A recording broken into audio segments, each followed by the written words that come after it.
The year 1984. President Ronald Reagan was in the White House. Dr. Peter Venkman was running all over New York looking for ghosts. And Lionel Richie was saying, hello, on the radio. So lace up your first ever pair of Air Jordans, grab a cup of coffee, and let's talk about vintage vibes.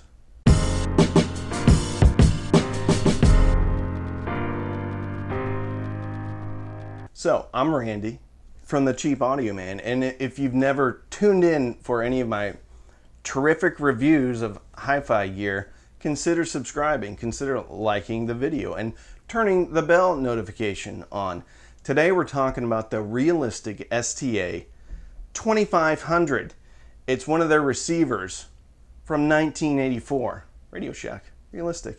But before we move on, we need to talk about what was going on in 1984. All right, let's just talk about the movies.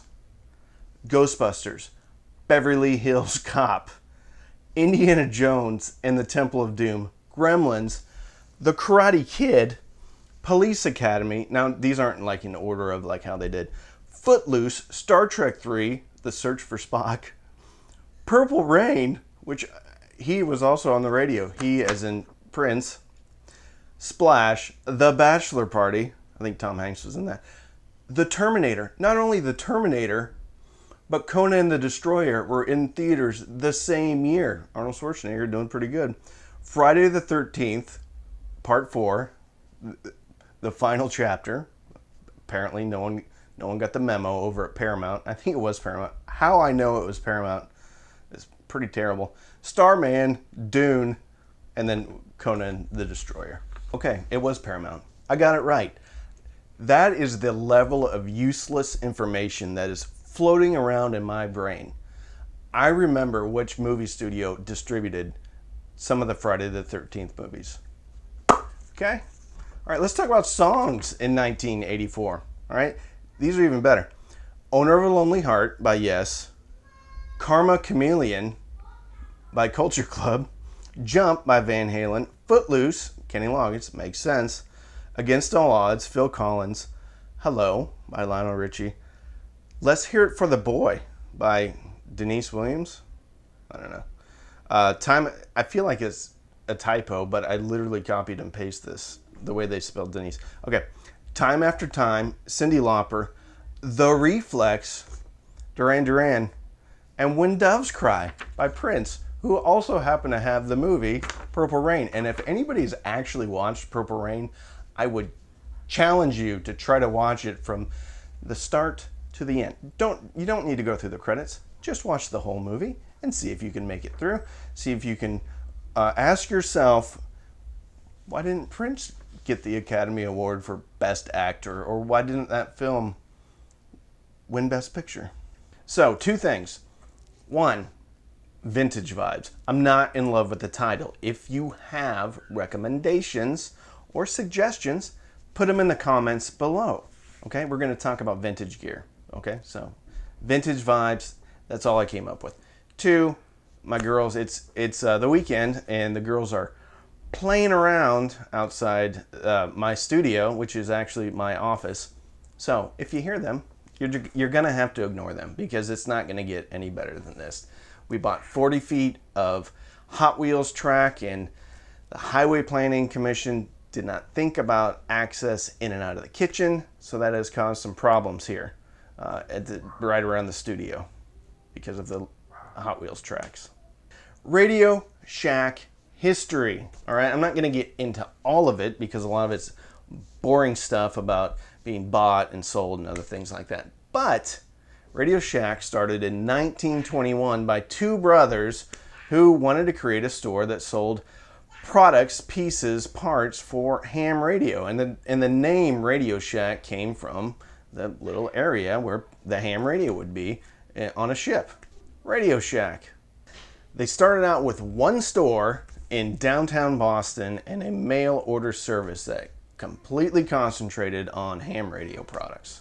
In 1939, they got into hi-fi, and by 1954, they had their very own house brand called Realist. But because of some not pending, I guess it's over by now. Because of some litigation with some trademark stuff, there was a publication called Stereo Realist. So Realist became Realistic. At the time, some customers called Radio Shack Nagasaki hardware, and that was not a compliment. It was because parts from Japan were actually considered to be low quality and inexpensive. Kind of coincidental that back then people thought that stuff made overseas was not good.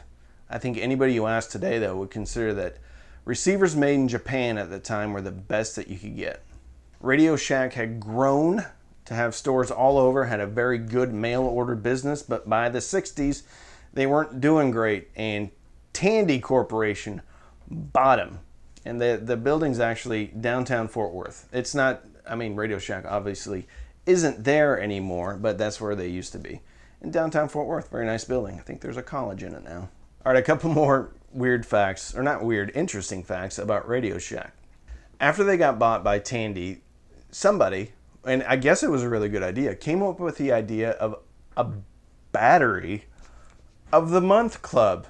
And it was a little card that you'd take into Radio Shack each month and you'd get a free battery. Apparently it was very popular and it increased foot traffic. They also came up with one of what I would consider the first electronic lifestyle products, and it was a little AM radio that came in a whole bunch of different colors. They were kind of ubiquitous back then, a little handheld radio. Bunch of different colors. See, Radio Shack was the forefront of lifestyle consumer electronics. All right, if you've made it this far, you probably want me to start talking about the STA2500. And it's a fine product. Actually, it's my favorite amp right now. I've been using it for a lot of things, and there's a couple of reasons why. But let's talk about some specs. It puts out a whopping 100 watts into 8 ohms. And probably some folks that have been around know that 100 watts back in 1984 or the early 80s or the late 70s was a monstrous receiver. It can drive speakers from 4 ohms all the way up to 16 ohms. It had a very respectable signal to noise ratio at the time of 84 dB, and it retailed for $499.95 in 1984. On the front, first and foremost, you have a really, really cool power meter for both left and right channels. And if there's anything I like, it's dancing lights that sync up with your music. I love it. The funny thing about this receiver is today, as far as like how much receivers are coveted after, this is not one of them, because this is kind of the transition between the beautiful silver-faced receivers going into the digital age. So nobody wanted this thing on eBay, so I took it, because the entire 2000 series from Realistic were their upper end receivers, and they are going for a lot of money on eBay. I snagged this one for, I think, $120 plus shipping, so it was like $150 all in. So besides the dancing power lights that tell me how much power is going into the speakers, I don't know how they calculate it, but it just bounces around with the music. And there's more lights as you turn it up. So I'm assuming they're doing something right in there. It has bass controls, treble controls as far as tone controls. But here's the cool thing. It has a mid-range control, has a tone defeat sub filter, which, filters out the low end noise, a high filter, a loudness button. Now, loudness buttons, please, you folks, you people that have a lot of experience, please tell me why loudness buttons went away, and please tell me how loudness buttons work, because I can never quite replicate the sound of a loudness button on a vintage receiver on something current. So I know there's something going on, and I know there's something going on as the power increases, but I would love to know what frequencies are being boosted with the loudness button, and why, oh why, did loudness buttons go away? Because they're awesome. When did loudness buttons go away? So in the comments, tell me, number one, what is the loudness, but I know what it is, but what is it doing and why they went away, because it is a lot of fun. Also has a mono button and then some stuff with the FM tuner with a search function, an MP something filter X. It has 2 tape monitors in, 2 phono inputs, and then it has an auxiliary TV input. And I use both the phono inputs because it is a great way to A/B turntables. And I don't have another product that has 2 phono inputs in. So here's the deal. I'm using the same phono preamp, the same ground, the same amplifier. So it is a brilliant way for me to listen to 2 turntables right after the next. And then last but least, it has a balance knob. Okay. So how does it sound? It sounds very good. When I turn the loudness button off, this receiver amplifier sounds as neutral as any of the current amplifiers that I have. When I turn the loudness button on, that's when everything gets super exciting. And yes, if I go in there and I leave the loudness control off and I tweak the bass, tweak the mid-range a little bit, and tweak the treble, I can get something similar. But again, it doesn't have the magic recipe that the loudness button has. So wherever that intellectual property for the loudness button is kept somewhere in a safe, I'm assuming it's not in a safe, they probably threw it away because they didn't want it anymore, bring it back. And I'm sure no amplifier companies watching me. If you are though, bring it back. Bring back the loudness button in 2021. Everything old's being resurrected anyway, so let's resurrect the loudness button. In the comments, vote for the loudness button. I don't know, maybe we can start a petition. We can send it off to some of the amplifier companies. Maybe get the loudness button back. So this receiver is as good, if not better, than pretty much any of the integrated amps that I have. And when you consider the price. Now, when you go searching for vintage gear, I bought this off of eBay. Some people say don't ever buy any vintage gear that has to be shipped. Well, guess what? I've gotten 4 vintage receivers and I've got another one on its way. And I haven't had a problem with any of them. So, I guess don't let that dissuade you. But be careful and just understand that this is it. If you get it and it doesn't work, that you're kind of out of luck. But point being is I actually like this better than the brand new integrated amps because of the inputs and because of my ability to A/B. Also because of the price. $150 for a 100 legitimate watts into 8 ohms. From a bargain perspective, from a value perspective, I don't think these products can be beat. Now, again, now we're talking, so the 70s stuff has all gone up in price, okay? So we're talking early 80s stuff, and people say that the golden era of receivers was really between 1970 to 1985. So anything previous to 85, and anything that starts to kind of bridge the gap between the pretty silver face 70s receiver to the more digital 80s receiver is where, in my opinion, where the values are at. There is risk though. You can get it and it's not gonna work. The only thing that's wrong with mine is got a little bit of scratch on the front, and that doesn't bother me at all as far as what it looks like on the outside. I care about what it sounds like. And this one sounds awesome.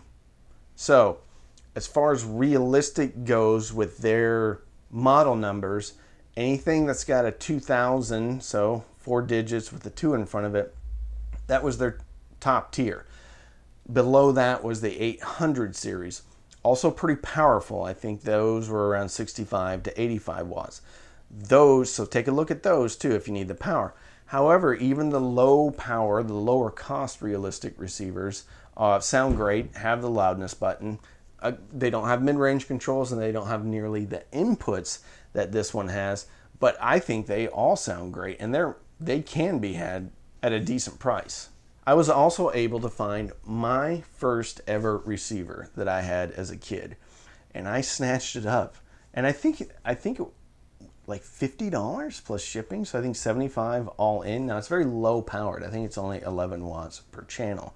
But this thing is in better shape than the one that I had back in 1984.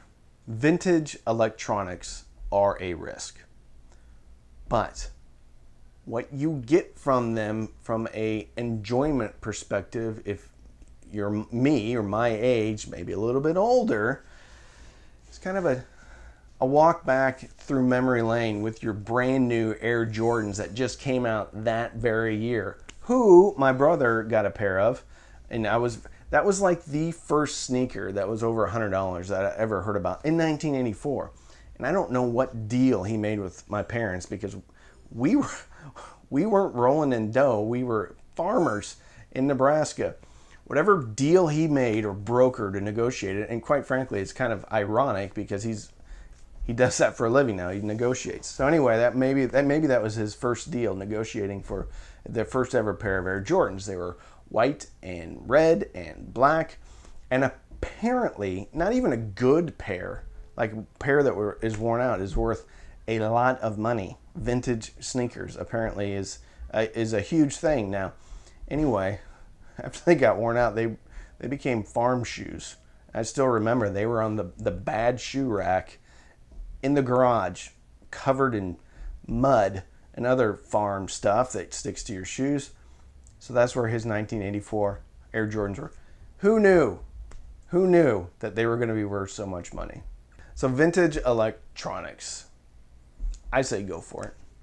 I say if there's something when you first got into hi-fi, whether you got it new, whether you got it used, take a look for it. See if there's something out there. I know obviously a lot of the Pioneer stuff, a lot of the Marantz stuff is well regarded and sought after. Some of the Pioneer stuff goes for well into the thousands for a very good version or a restored version of it.